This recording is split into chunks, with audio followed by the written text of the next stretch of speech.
اهلا بيكم في الفيديو ده. هنتعلم وهنفهم يعني ايه طبقات في الافتر افكت.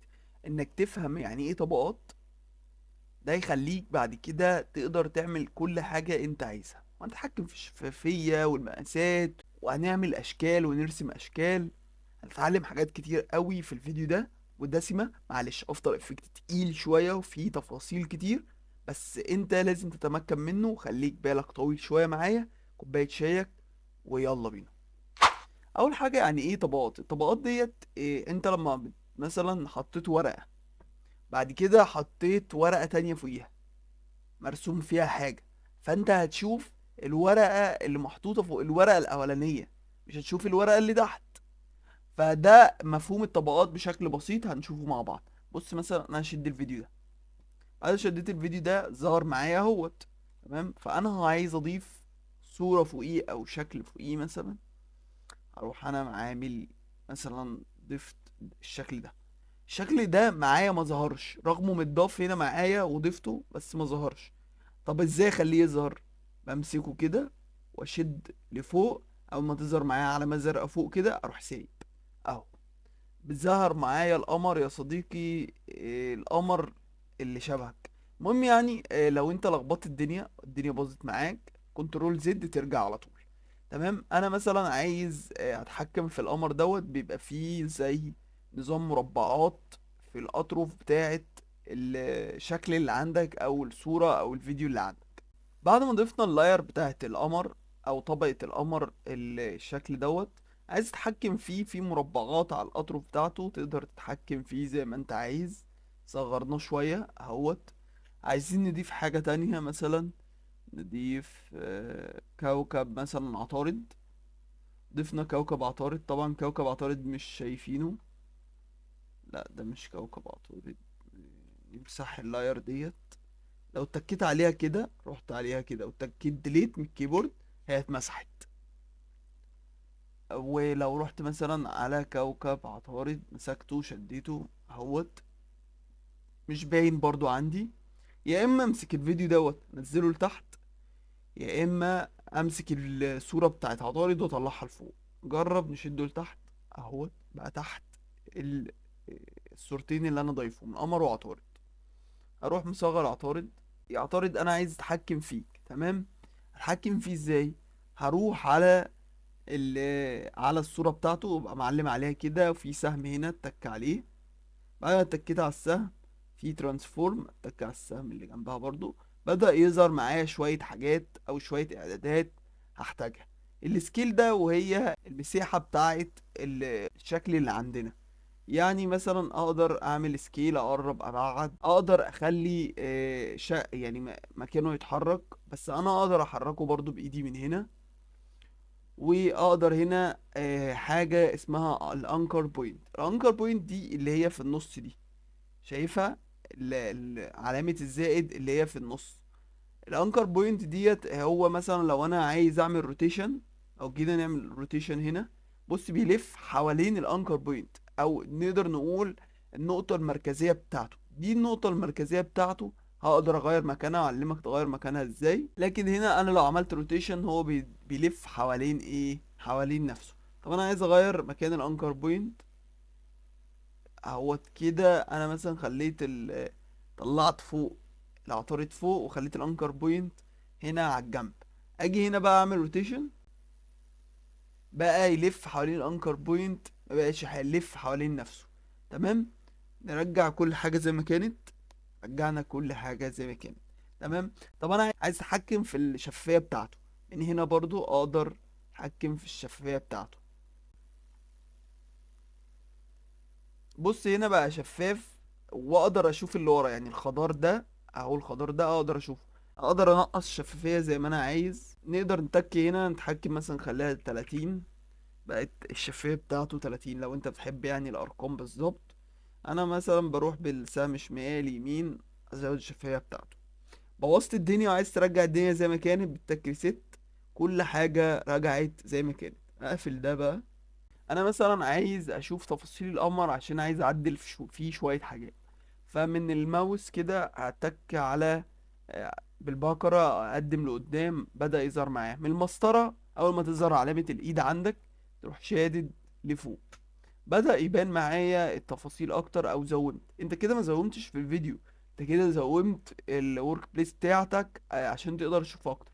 عايز ارجعها زي ما كانت، اروح على علامة ال200% ديت واتك فيت. ظبط معايا المقاسات اللي انا بشوف بيها. خلينا نكمل التول بتاعتنا دي. تول الايد اللي لما اتكينا المسطرة جبناها، ودي مثلا دي السليكشن تول، ودي التول اللي هنقدر نتحكم فيها في الفيديوهات بتاعتنا زي عطارد وزي غيره. وفي حاجة جميلة قوي هنا. انا مثلا كل دلوقتي انا شغال معاكم ببدأ امسك الاقي نفسي مسكت الفيديو ده، وانا مش عايز كده. انا عايز الفيديو يفضل ثابت معايا، وعايز اتحكم في عطارد مثلا. فاروح على الفيديو ده هنا، وفي علامة القفل عندي، اروح متك عليها. كده انا قفلت الفيديو اللي ورا، مهما اعمل مش هقدر اعمل فيه اي حاجة. لكن انا لو مسكت دولت هقدر اتحكم فيهم زي ما انا عايز. وعندك برضو النقطة ديت، النقطة اسمها سولو. السولو ديت لو اتكيت عليها انا مش هقدر اشوف غير اللاير ديت او الفيديو دوت، وبالتالي انا مش شايف غيره. لو عملتها فانا ظهرته. في حاجة تانية برضو اللي هي علامة العين. فانا بقول له ايه؟ انا مش عايز اشوف الفيديو ده دلوقتي، هو موجود عندي وكل حاجة، بس انا مش عايز اشوفه. عشان ايه؟ مثلا بشغل على حاجة معينة، فانا مش عايز اشوف الجزء دوت لحد ما اخلص. عندنا برضو لو الفيديوهات فيها صوت فتظهر علامة الصوت هنا، ونقدر ان ايه نقفلها. زي مثلا سحبت مثلا الصوت ده، شديناه اهو عندنا. الصوت برضو عمل طبقة عندنا هي اهوت، وبدأ يظهر علامة الصوت. اقدر من هنا اقفل الصوت، هنا اشغل الصوت تاني. عندك هنا برضو في التايم لاين الفيديوهات كلها بدأ من الصفر. طبعا انا مش عايز مثلا القمر يبدأ من الصفر، عايزه مثلا عايز اقص في الاول كده، خليه يبدأ من الثانية لتانية. عايز اقص الجزء اللي من ورا بتاعه، واقدر برضو ايه اقص. عرفنا ازاي نخليه يظهر في اماكن معينة واماكن لا. طب احنا مثلا عايزينه يقف في ثانية معينة بالظبط، ان انا مثلا عايزه في الثانية التانية هنا بالظبط. مثلا اروح هنا واتك على علامة 2، اتك دي،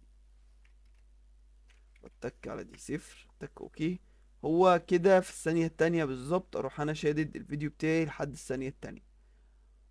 فلو عايز انت دقيق قوي وبتحب ان الفيديو مثلا يبدأ في الثانية التانية بالظبط. لو انا عايز اعمل نسخة تانية مثلا من القمر، ما انا ممكن اروح على كلمة edit واعمل دوبليكيت او كنترول دي. بدأ يعمل نسخة تانية من القمر وعمل لي دوبليكيت. طب انا مثلا عايز اقص جزء من القمر ده، عايز اعمل سبليت. فاقدر اروح على كلمة edit ومن edit اروح على سبليت لاير. هو كده قسم لي الحتة ديت بالجزء اللي انا واقف عليه بالظبط. تمام. او مثلا ممكن تختصرها بكنترول شيفت دي. وطبعا دي نسخة مشابهة للجزء اللي انا شغال عليه. يعني مثلا لو عايز ابعت كده مثلا ده ديليت، يعني خلي القمر يظهر هنا بعد كده يختفي ويظهر تاني. والحتة دي شرحناها قبل كده، وهي كل لاير فيه لون مختلف. انا اقدر اتغير اللون دوت بان انا مثلا اتك عليه واتك مثلا ريد، بقى ريد دهوت المون، وامسح اللاير ديت.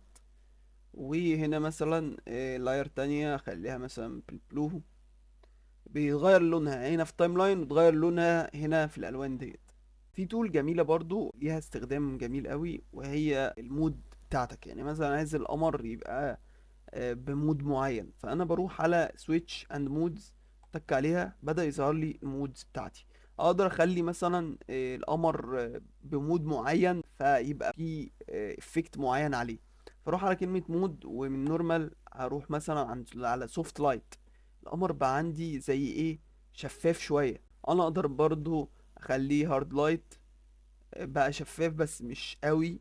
او تقدر تقول مثلا الاجزاء اللي واضحة فيه بدأت توضح، والاجزاء اللي هي الغامقة بدأت تبقى شفافة. في مودز كتير بتوع الناس اللي هي بتاعت الفوتوشوب بتبقى فاهمة المودز دي كويس وازاي تستخدمها. انا اعلمك ازاي تستخدمها، بس اتقل عليا. هنخليها نورمال دلوقتي ونكمل. وعلى فكرة اللي انا شرحته المودز ديت مش جت هتعدي وخلاص، لا دي مهمة جدا في حوار المؤثرات البصرية بتاعتك، هتحتاجها كتير.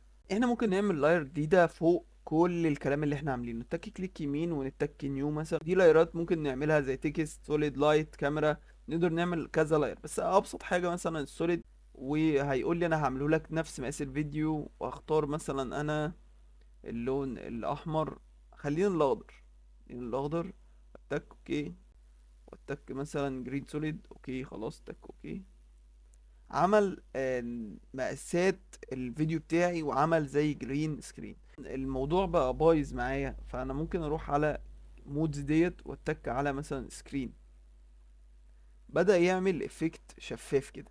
انا ضفت اللاير اهوت وعايز اتحكم فيه بقى. احنا ممكن من مود كده نتك على اوفرلاي. اوفرلاي عمل افكت كده زي كأنهم في الفضاء. فاحنا ممكن نقلل الحدية دي عشان الحدية كتير قوي. ايوه، هنروح على الاوبساليتي، ترانسفورم اوبساليتي، وهنقلل شوية.